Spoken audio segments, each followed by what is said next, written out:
All right, how you guys doing? So today's topic is morality objective or subjective?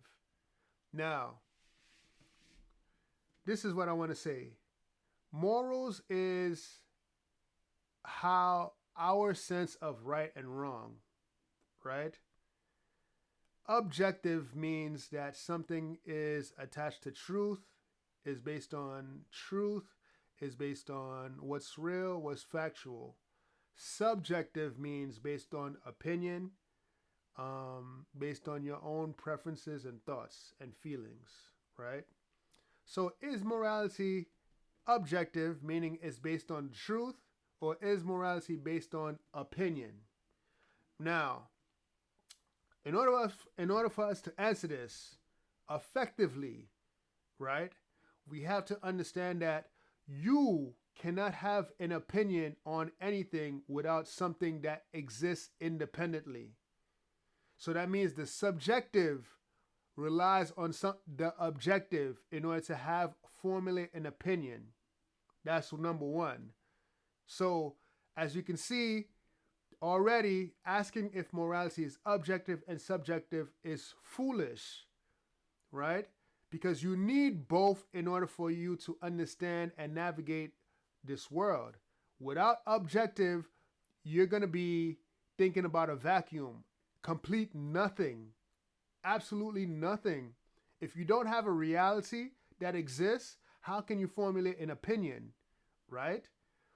And the objective cannot exist without the subjective. I mean, the objective can exist without the subjective, but the objective has no meaning without the subjective, right?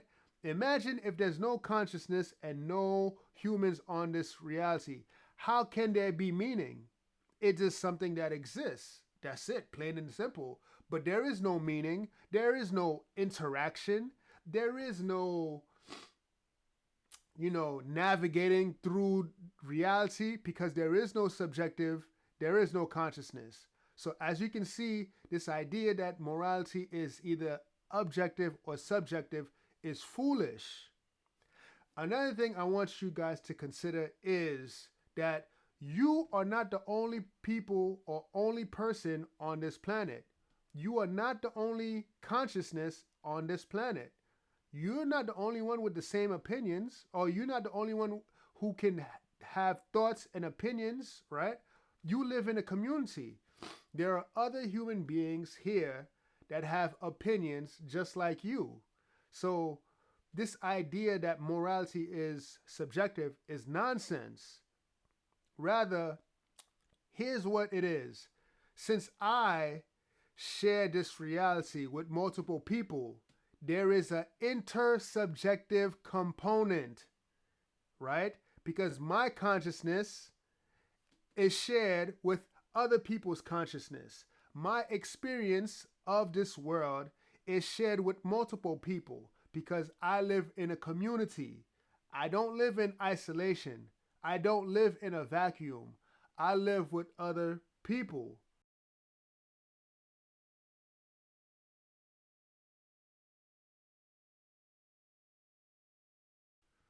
So now, how do we have this understanding of morality? Well, morality is a mixture of objective truths, intersubjective consensus. That's what morality is based on. You need something truth, objective, something real, something that operates independent of you. And then the intersubjective, the community, must reach consensus on how to interact, navigate, and move, right, with this objective reality. So when you put those together, when you put these things together, now you have a robust moral system that is alive, right? That is breathable, that can adapt, right? So this is what I call omnijective.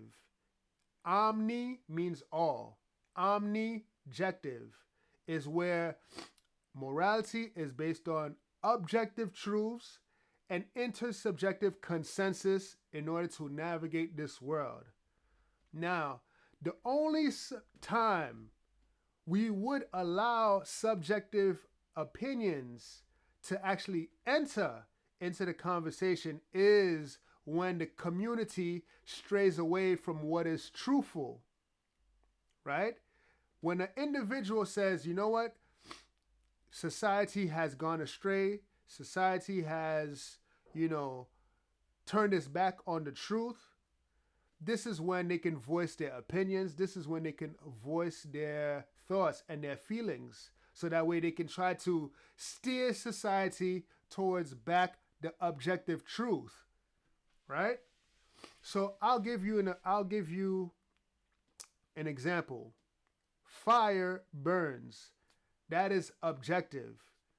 When people interact with fire, they understand that it burns, they understand that it causes harm, they understand that, okay, we can use fire for certain things like cooking, for heating purposes, we can use fire in multiple ways that can benefit the community. But fire also have components that is very destructive. So once the community reaches a consensus and understand the truth, this is when they can prescribe moral laws, or they can create, rules, commandments. They can create prescriptions of what to do and how to handle fire based on what is real. Got it? I'll give you another example, right? Our eyes is made to see. Based on functionality, based on design, our eyes is made to see, right? So, because our eyes is made to see, therefore it ought to see. It should be able to continue seeing, right?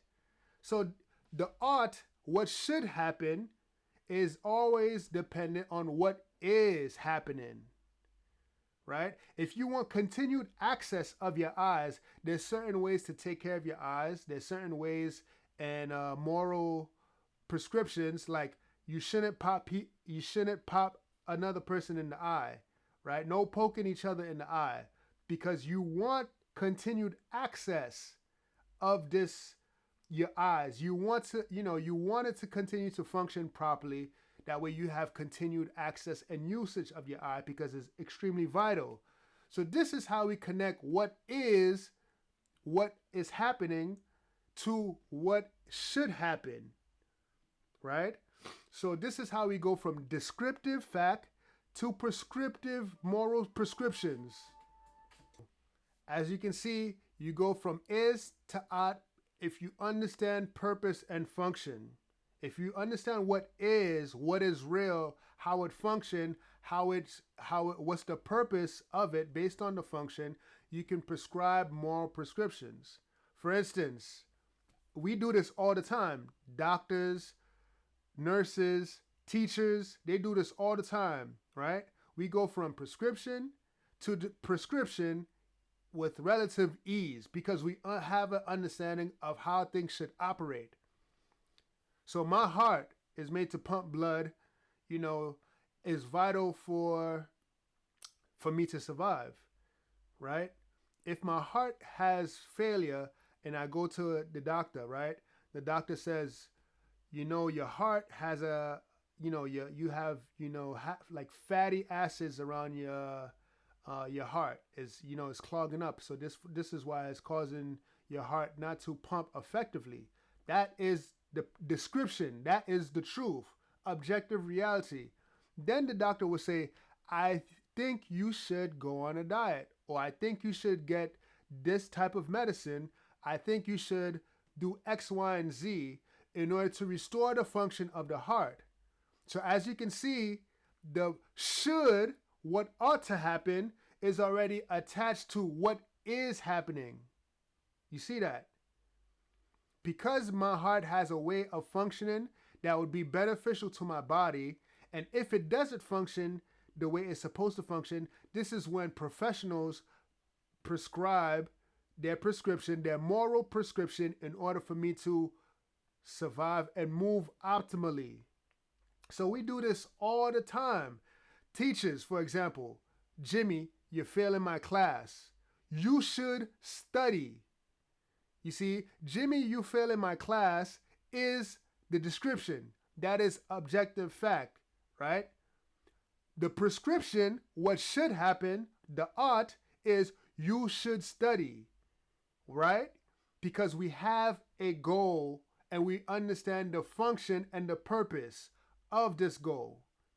You understand? So let's combine everything together, right? Once we know what is, once we understand the truth of how things should function, therefore we can make moral prescriptions in order to continue having access to this function. We do this all the time. So this is where the beauty of, this is why earlier I said morality is a mixture of objective truth and intersubjective consensus. You need to merge the two in order to have a robust moral system. And this is why morality is omnijective. It is impossible. There is no other way to have a robust moral system if you think morality is purely subjective. Based on your opinion, no. Then that leads to chaos, that leads to moral relativism, where everybody has their own opinion and everybody goes their own way because everybody is unanchored and untethered to the truth. Okay, so now I would like to discuss the principle of homeostasis. And the reason why we need to understand homeostasis is because we can find out exactly the moral prescriptions that were set before us in the past. For instance, thou shalt not kill. We know it's wrong for us to murder each other. We know it's wrong to hit each other. We understand not to cause damage to one another, physically speaking, right? But where does this come from? As I said, we need to understand the objective truth in order to have consensus and agree upon this truth and align with this truth, right? We don't make up our own truth, but we align with the truth. So, principle of homeostasis. Homeostasis as a foundation of objective morality. Homeostasis is the natural, mind-independent foundation of objective morality. Explanation. I wrote this myself. Homeostasis is the biological and systemic principle by which all living organisms and complex systems regulate internal conditions to sustain life. It governs temperature, hydration, blood sugar, emotional regulation, ecological cycles, and societal stability. This principle is not invented by humans. It is inherent to life itself, observable, repeatable, and independent of cultural beliefs. Any disruption to homeostasis, whether in an individual's body, a community, or an ecosystem, results in deterioration, suffering, or collapse. Therefore, morality is not relative, arbitrary, or culturally constructed. It is objective to the extent that it can be measured by whether an action sustains or disrupts homeostasis. In this framework, acts that preserve or restore balance, example, compassion, justice, self-discipline, sustainability, or objectively moral. And acts that disrupt or oppose balance, example, violence, gluttony, exploitation, oppression, is objectively immoral. This transcends opinions and preferences. Just as consuming poison violates physiological homeostasis, behaviors that destabilize social and ecological equilibrium violate moral homeostasis. Thus, homeostasis is this universal moral axis grounded in the reality of life itself. Homeostasis also demonstrates that life is governed by laws beyond our will. You cannot command your body to heal. It does so with or without your conscious awareness. For example, blood clots form automatically to stop bleeding. Fevers rise to kill off invading pathogens. Vomiting and diarrhea expels toxins and food poisoning. The heart beats, the lung breathes without instruction. Brainwaves coordinate, I should say, without your express instruction, right? Brainwaves and brainwaves coordinate complex operations even while you sleep. These processes are involuntary, continuous, and life preserving. The body fights off balance even when the mind is unconscious. This proves that life seeks equilibrium as the first principle, not a suggestion. It is the natural moral order, not a human construct. So, the reason why this is important because now, because you have homeostasis in your body, right? If you get a cut in your finger, for example, your body starts creating blood clots so it can heal itself. And that's without your instruction. You don't have to tell your body heal. It's going to naturally heal if you're a healthy human being. This is why medicine is so effective, and this is why the field of medicine exists. It helps human beings recover and become alive and to have longevity through understanding how the body works. Once you understand how the body works, this is what is, right? Because we don't create the truth. We don't create the what is. We don't create the descriptive facts, right? But once we understand it, we can now create prescriptive morals to help facilitate your body continue the what is, right? We create moral prescriptions in order to continue to have access to functionality in your body, because that's what we're looking for, right? If you can't walk, the doctor is going to try his or her best in order to make you walk, right? If you have pain in your body, the doctor is going to do whatever it takes so that way they can alleviate the pain. If you have cancer, the goal is to eliminate cancer. Whether you go to Western medicine, Eastern medicine, whether you take herbs, whether you go to traditional central medicine, it does not matter. This is why this field exists, because we already naturally are inclined to connect the dots to create the to get the ought, to get the should from the is. I hope this helps a lot, tremendously. So now we have an understanding of where most of our moral principles come from. It comes from life itself. It comes from the truth. So no longer can we say morality is subjective. Wrong. Morality has an objective component, and with this objective component, now it is contextualized based on a person's culture, their intersubjective consensus within that culture. Does that make sense? And I'll explain too, because I know many people have many questions, but I'll explain further in a different video. All right, so if you like this video, please give it a like. Please share it. If you have questions, please comment down below. Subscribe to my channel. I hope you was blessed. Peace.